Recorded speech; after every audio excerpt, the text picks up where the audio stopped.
I just finished watching the Dropout, the final two episodes, episodes 7 and 8. And oh man, do I have a lot to share.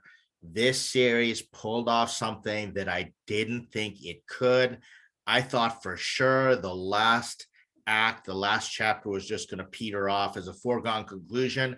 I was pleasantly surprised. I'm going to share my thoughts as a startup advisor, investor, and founder, and really just someone who enjoys watching entertainment and seeing this type of show come out, which I don't typically like to enjoy. I like mindless, kind of mind numbing action or stuff that just makes me escape. And I didn't want to think about it, but this show was riveting.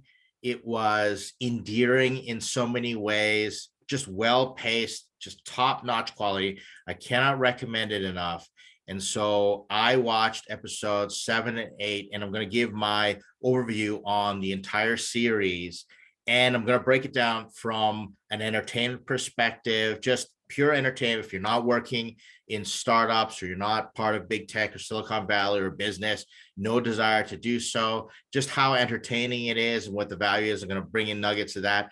But I'm also going to share some tidbits that I picked up in terms of advice and lessons that we can learn from a business perspective as entrepreneurs, especially startup founders.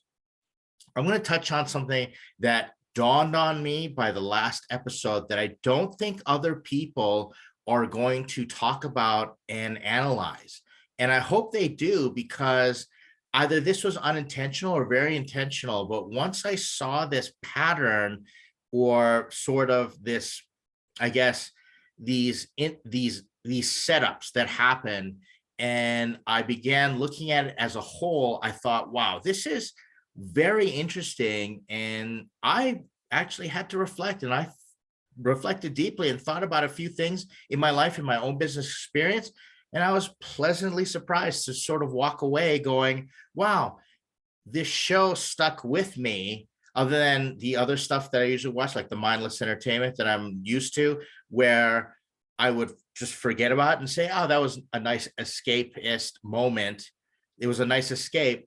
But this, I just kept thinking about, and that's the sign of a really great series. So as we continue, spoilers ahead. I cannot warn you enough.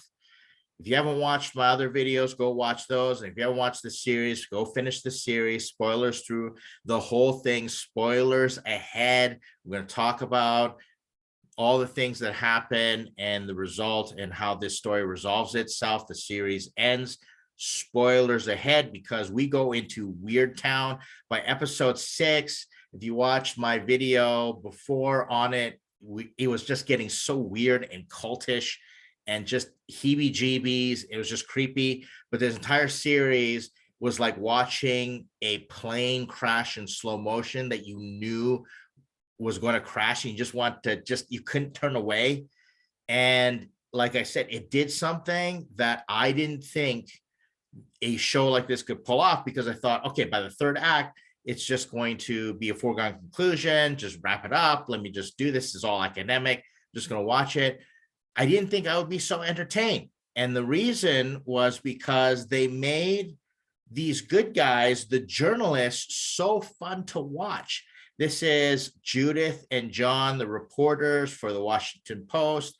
And if I really break it down, this was a show, by the end of it, the last act was big tech and against journalism.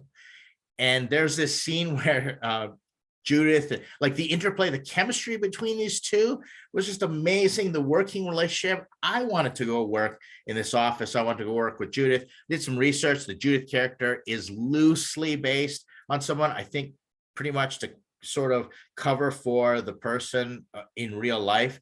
And so they kind of, fudged it a little bit to protect. But John Carreyrou is a real person, and he's the one who wrote the story and blew the whole thing off. It was just completely relentless as a journalist. And there's this scene where they're dealing with lawyers and they're giving each other, like I said, pep talks.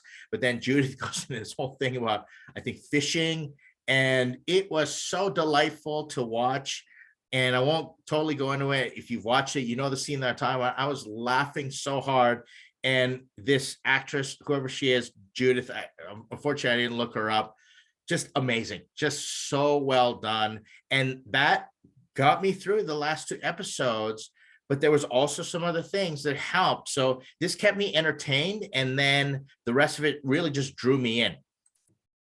So by the time we get to episode 7, things are falling apart. The wheels are starting to come off, and now Theranos and the 2 characters, Sunny here on the left and the Elizabeth Holmes character, Elizabeth Holmes, they are just absolute paranoid lockdown. And this was a real thing. She had bodyguards and bulletproof glass and just the total paranoia. And so, you see, this is the beginning of the end, and the denial, and that how much they actually believe that they were doing the right thing. There's a line in the show at the season's end when George Schultz says, it's amazing, I'm just paraphrasing, when decent people believe they're doing the right thing, or the lengths that they'll go to, while this crew is not decent whatsoever, as the show portrays them out to be, but they really do believe they're doing the right thing. Like, they're completely lost in their own, I wouldn't say it's delusion, but I would venture to say that they just have such a view about themselves, this sort of boldness that they have, that we're going to fight this, we're going to work it out. They recognize that their company was a complete scam. They knew it, but if you listen to the way they were talking, they believed they could turn this around, and everybody was against them. And so the story goes. Well, the question becomes, it's a really interesting thing. The question is about, how much do you fake it until you make it? And this is where I want to bring up something that they call adaptive and maladaptive behaviors in psychology. And adaptive is when you take a trait and you use it to adapt to a situation for a positive result, or to try and cope, and maybe you just got to get through it. And that's an adaptive. And so these traits are not negative nor positive, but they can be adaptive or maladaptive. Whereas maladaptive is when these traits take over and they prevent you from moving forward and prevent you from adapting. So, for example, an adaptive thing could be someone who, goes very slowly to make a decision because they're adapting to the situation and making sure that they don't do anything rash. But then the maladaptive part would be claiming that you're moving slowly for that specific purpose, but you're really procrastinating and you're avoiding confrontation and making that decision. And so you're not very decisive. So you see how something can be adaptive and maladaptive. Well, if you really think about it, all of Elizabeth Holmes' characteristics, and I tell this to entrepreneurs all the time, is that, you don't need other people, especially if you're out there and you're pitching investors. You don't need them to believe you. You need them to believe that you believe you, that you believe in yourself. And I would say that was probably Elizabeth Holmes' greatest strength and weakness, that she really believed in herself and what she was doing. I don't think she was delusional. I don't think she had completely was living in unreality, as many might have claimed. I believe that she knew what was going on, but she really believed that she was doing the right thing and that she could turn things around. So this whole personality of her, people, the investors all talk about how, not all, most of them talked about how they just didn't invest in the idea. And this is what investors say all the time: invest in the founder, invest in the entrepreneur, not necessarily the idea. Because if the idea doesn't work, the entrepreneur is going to be the one that makes the adjustments and pushes through, which often is required when you're working in startups. And so they really invested in Elizabeth Holmes. And she had this boldness, this charisma, and they really wanted her to be the youngest. They wanted to say they were part of her being the youngest female billionaire, right? The youngest billionaire. I believe she was worth $4.5 billion at the heyday of Theranos. Wow. Now, was that on paper? No. Was she well taken care of? She lived a lavish lifestyle? Well, the show says so, and reality would say so as well in terms of real life. But she used all her strengths to fake it until she believed she could make it. And so for her, it was adaptive. I'm going to venture to say in Silicon Valley as a female entrepreneur, and there's this whole end credit scene where it says that she set all these female entrepreneurs back, and that to this day, female founders of Silicon Valley struggled to raise venture capital. And one was even told to dye her hair so she didn't look like Elizabeth Holmes. And that's really sad. Well, I got news for you. I've seen it myself. Female founders didn't go backwards. They were already back there. And so it just reinforced some of the biases and the stereotypes that happen. And so you find that she used these talents, these traits, personality traits, gifts even, to fake it until she believed that she could make it. But eventually that becomes maladaptive, and that's where things get really dangerous. And so whereas these same skills could be adaptive for one person, they could be very maladaptive in another situation for another person. So I find this really interesting in analyzing, how evil was she? Was she truly a sociopath? Well, let's talk about that. We're going to talk about that at the end. Did she have narcissistic traits? I believe so.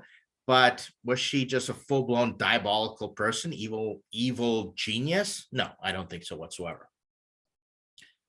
Some crazy stuff happens. There's this one scene where they're bashing the reporter and it's us versus them. And then they play MC Hammer's Too Legit to Quit.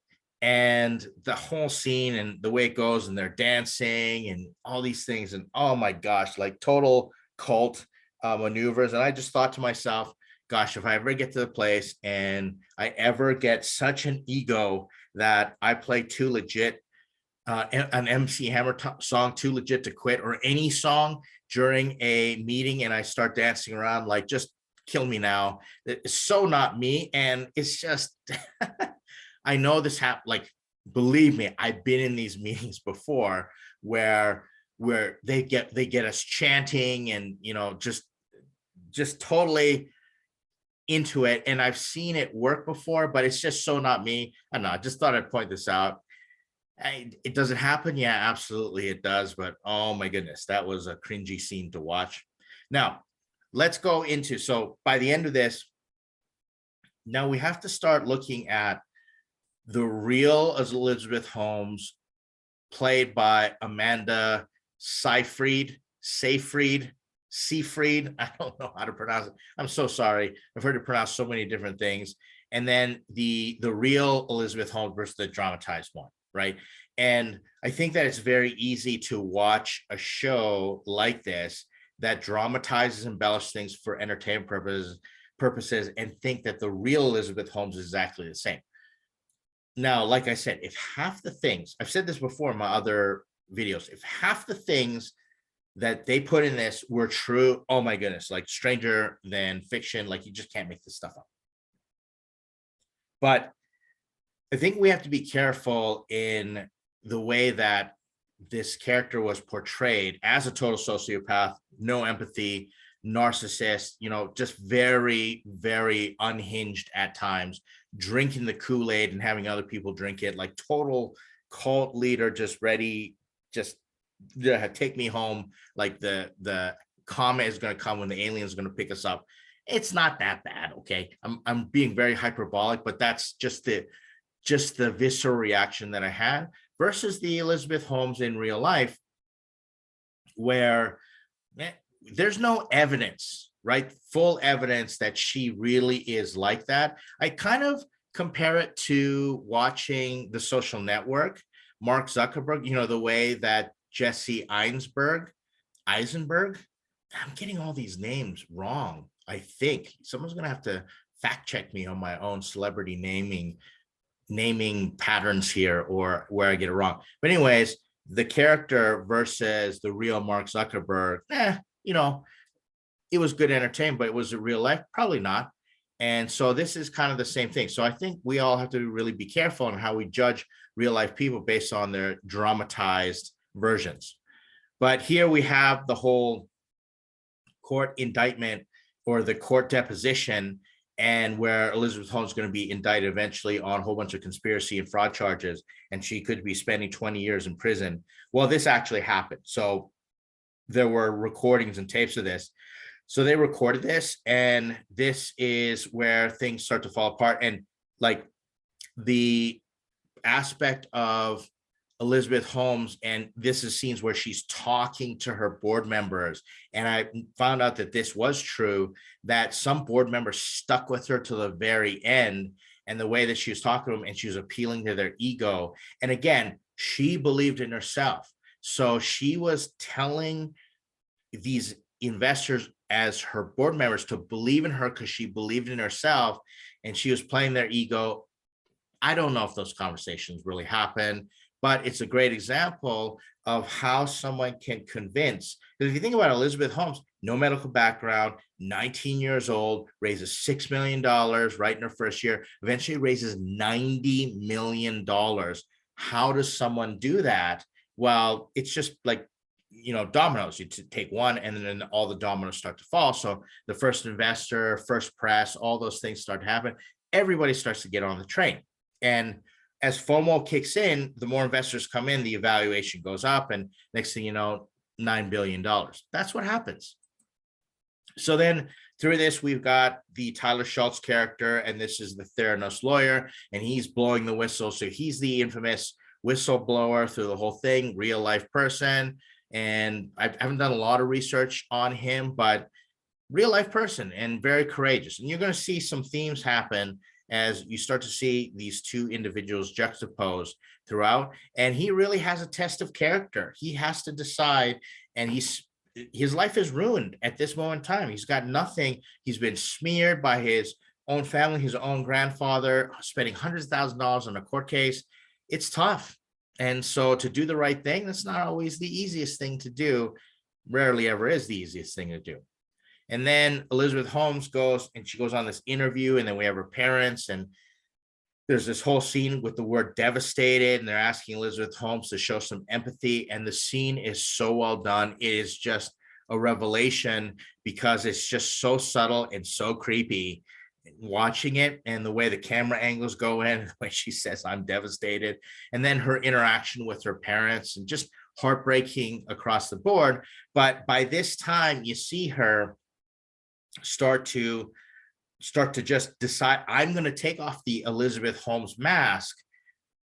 And she takes out her ponytail, takes off her lipstick, she takes off the turtleneck, and she starts to become like back to being Elizabeth Holmes, the young woman.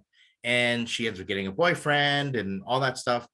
Really interesting. And it's true. Like right now, what I heard was they're asking, what is she doing while she's waiting her sentencing? She's just living life, and they kind of portray this really well. And so there's this final scene, this where I say, just give her the Emmy today. Amanda Seyfried. I'm sorry. I'm sorry. But so give her the Emmy today, because there's this final scene, and again, I'm not showing it, and she just has this total meltdown, and then bam, puts on the mask again.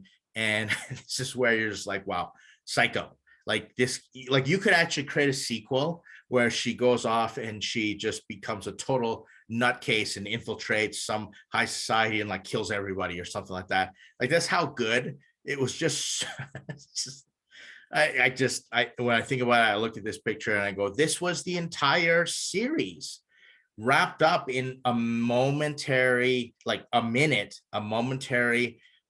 sort of representation of the entire series of what she went through.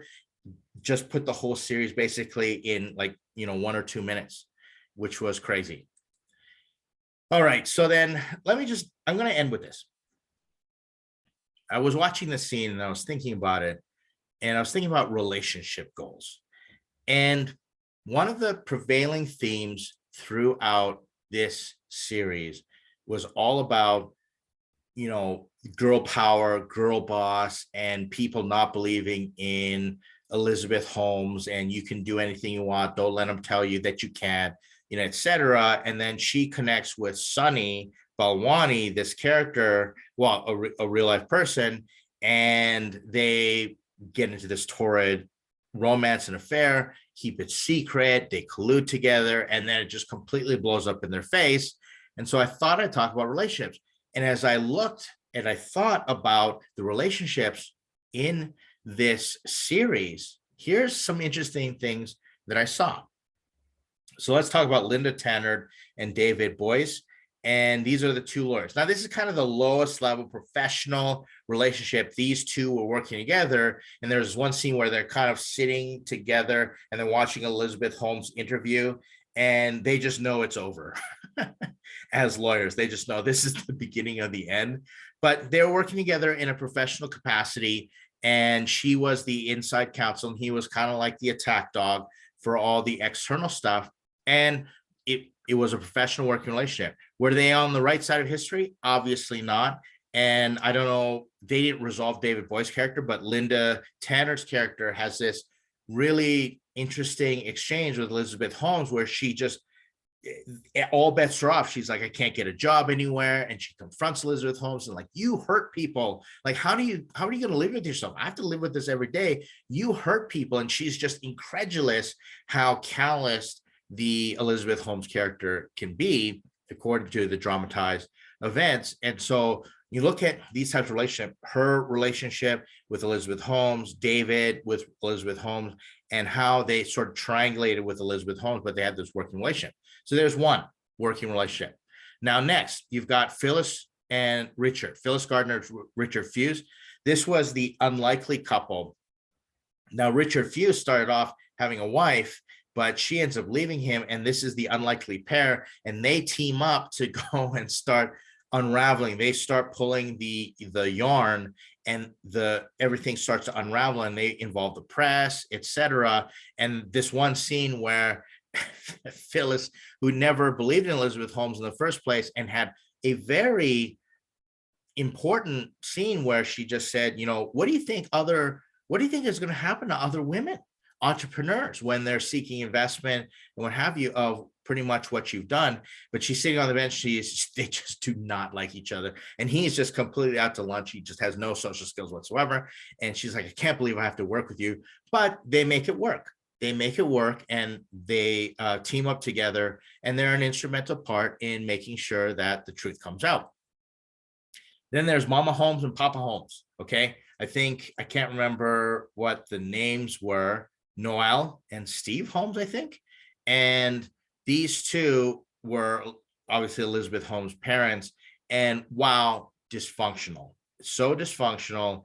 And really have to take a lot of responsibility. And obviously parents, they do their best, but man, they really bought in throughout this series into the Elizabeth Holmes story. And this is where parents have emotional legacies with their children.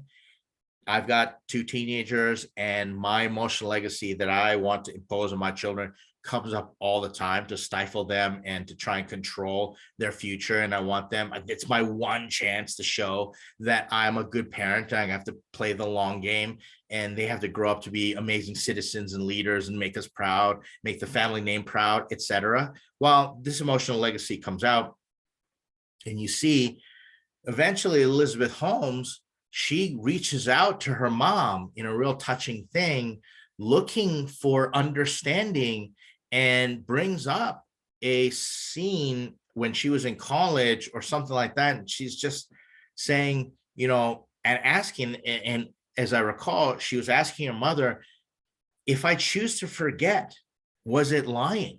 Right? And there was this ethical situation, this moral dilemma that was posed. And the mom she just said how angry she was, and she just ran away. And the dad was in denial and said, you're going to rebuild this. And it was just really tough to watch. And so this dynamic, this relationship, again, triangulating with Elizabeth Holmes, well, there's a lot of reason Elizabeth Holmes, again, this is unsubstantiated. We don't know if this actually happened. I don't think Elizabeth Holmes has ever gone on record saying my parents were like this. But if it was going to happen, well, it would very much look like this. From my personal experience in my own family and the families that I've worked with, I don't think this is very far off. So here's another couple, two working together. So you have this male, female dynamic of these individuals working together and triangulating with Elizabeth Holmes or Theranos the company. And then we've got George Schultz and Charlotte Schultz.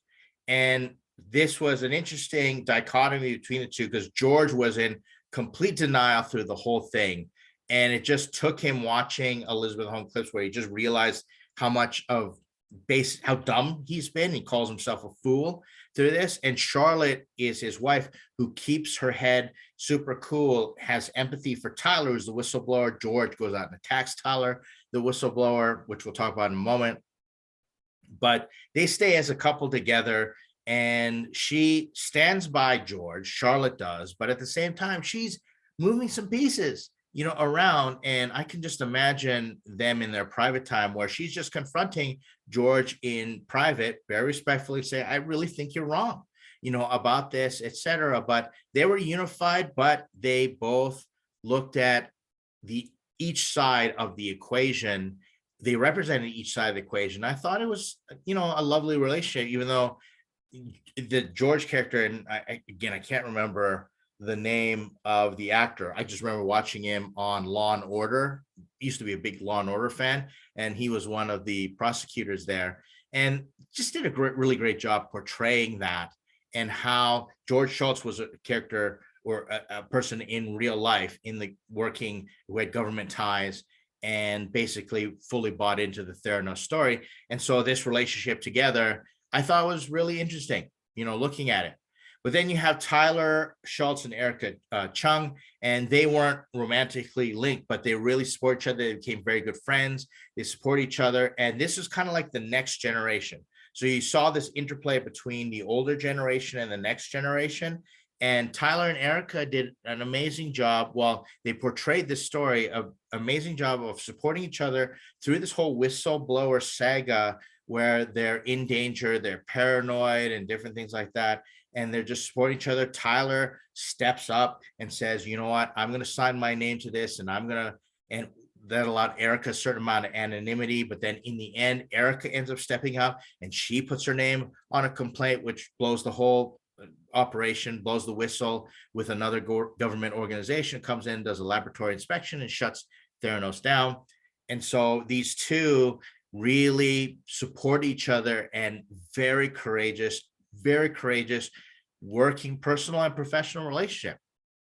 And I thought it was portrayed extremely well. And everyone needs a friend. Everyone needs to know someone like Tyler. Everyone needs a friend like Tyler and Erica were to each other. And I thought it was very endearing the way that those two really fought against the machine, and all the people going after them and attacking, vilifying them, when they were just trying to do the right thing and stand up for their ideals. And if you see these two now and what Erica has done, and she's established an organization for ethics in tech, and Tyler, and what Tyler is now doing, and sort of the way that they're going out there and they're sharing their story, I think it's very impressive for these young people to be doing these things. And so, if I was Tyler's grandparents, I'd be very proud. And I heard that when the grandfather, George, passed away just recently, he did finally say to Tyler, I think you did the right thing.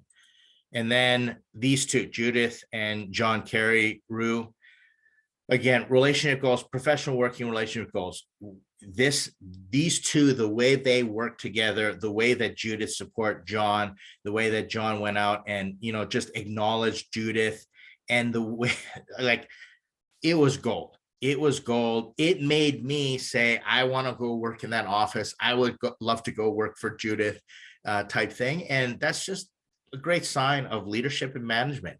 And if you watch the show, I think this is the working relationship goal, or the standard that we all should be striving for as we're working in companies towards a mission and a vision and standing for something and not backing down and maintaining our integrity. Again, I'm not always a big fan of journalism or the mainstream media, especially these days, but the way this was portrayed gave me hope in knowing that there are reporters and journalists out there who are seeking to uncover the truth, and they're not just political commentators or feeding into a certain narrative. They went right against the machine and they fought it, even at the risk of their owner, Rupert Murdoch, of their entire newspaper, the media empire that he had. I thought it was very formidable, and I respected how this relationship was portrayed and how this played out. So that's my relationship goal right there in terms of working relationships. And I hope that I can become like a manager and a working comrade and have this camaraderie and support, encouragement, like, before these two, Tyler and Erica, but at the same time, Judith and John, in terms of professional perspective. And then, of course, we've got Sonny and Elizabeth. And if you look at the way the court case kind of came out, and Elizabeth Holmes' testimony and the way they portray the show, unfortunately, I think it's pretty close in the way they end up just attacking each other. And there's just this really weird codependent thing where Sonny seems to be like completely brainwashed, and then the Elizabeth Holmes character betrays, and I say the character because, again, this is a dramatized version, but the way that Elizabeth Holmes portrayed it, that she was victimized by him, et cetera. And we don't know what's going to happen. I believe that Sonny Balwani's trial is just starting or has already started. So I'm sure we're going to get more news out of this, but this is not your relationship goal right here. This is the ultimate in dysfunctional, codependent relationships. And wow, you just don't want to get there. Unfortunately, I've seen it. Unfortunately, I've been a part of some very dysfunctional working relationships where I felt like the Sonny Balwani character, just completely controlled and just having this weird false loyalty and this allegiance, and just not in the right mind, but believing that we're doing the right thing. And again, I think it's very important for every founder, entrepreneur, co-founder, business partner, everybody to really analyze their relationships in that way and, treat them appropriately, address them with self-awareness, be self-regulated, but be intentional about addressing any issues, because guess what? It's going to come and bite you, especially if you get to the places where there's so much success that can be had, and that success just creates this immense amount of pressure. So there's my wrap up on the series. These are my thoughts throughout. Again, I thoroughly enjoyed this entire series. I really hope that this series does get recognized come awards time, and these other entertainment sort of projects, media projects that are going to be taking these stories, of real life, look at this and the formula and what they did, because we want it to be highly entertaining. I know there's a movie coming out with Jennifer Lawrence, again, about the same thing. So that should be really interesting. I'm sure I'll be doing recordings on that, but hope you've enjoyed this analysis and these reflections on the series so far, and check out some of the other videos, and I'll try and do some videos on some other series and what we can learn from not just entertainment perspective, just as people, but also from a founder, startup, investing, advising perspective. Thanks again. And yeah, hope to talk to you soon.